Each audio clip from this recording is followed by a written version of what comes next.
kayo matutunang lutuin. At ito po ang sinasabi namin nga all-time favorite or for me all-time favorite ng mga Pinoy na dessert, ang leche flan. So paano nga ba magiging malabot at malinamnam ng mga ating leche flan? Yan po ang ihirit sa atin ni Chef Tristan Encarnacion. Good morning, Chef! Good morning. And of course, good morning mga puto. Sabi nga nila yung ating paborito na panghimagas, lalo lang pag Tuwing pista. Tuwing pista. Dito sa ating bayan ay ang leche flan. So, umpisa na natin. Ano ba mga kailangan natin? Medyo marami-rami nasa harap ko, Marami. But yung iba, ano na lang natin, pang-added add-ons. Okay, add-ons. sige. So first, let's mix yung ating condensed. And this is for the basic leche flan. This is for the basic. Pinaka-simple. Like Okay. yung question mo kanina, what's the yung iba yung different? Oo nga, kasi pag pumunta ako sa iba't ibang restaurant, at mahilig kasi ako talaga kumain, obvious ba?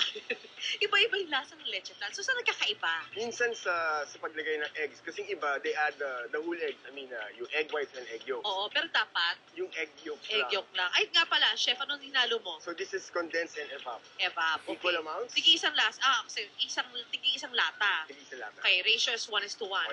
And And then, then ito, egg yolks. ayan, puro talaga wala akong nakikita puti. Ang galing naman, ikaw naghati niya. Ikaw yung nagtanggal ng egg whites. Okay, so maganda talaga puro. Parang ginagawa nila, para lang dumami. They add the egg white. Kumbaga, it's their extender. Extender. Okay. And ang nangyari kasi, mas nagiging parang tough.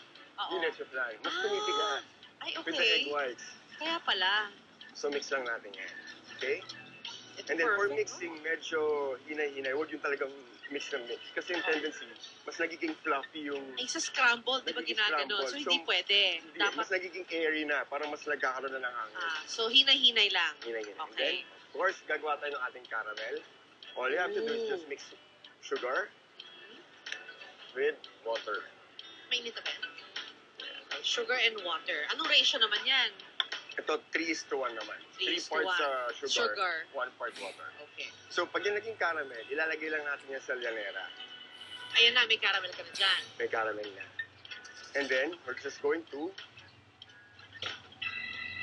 Iba po talaga ang leche flan, especially pag inalo yung siya with halo-halo, di ba? Actually, ayoko nga siya sa taas. Gusto ko sa ilalim siya sa maraming-marami. Marami. Mas ang taas ng sugar mo, di ba? Kaya ilan dito pwede sa'yo. Then, we're just going to pour it sa llanera. Ano mangyayari nga pala, chef, kung walang caramelized sugar sa ilalim? Well, okay lang, but hindi siya magiging traditional leche flan. So kailangan talaga.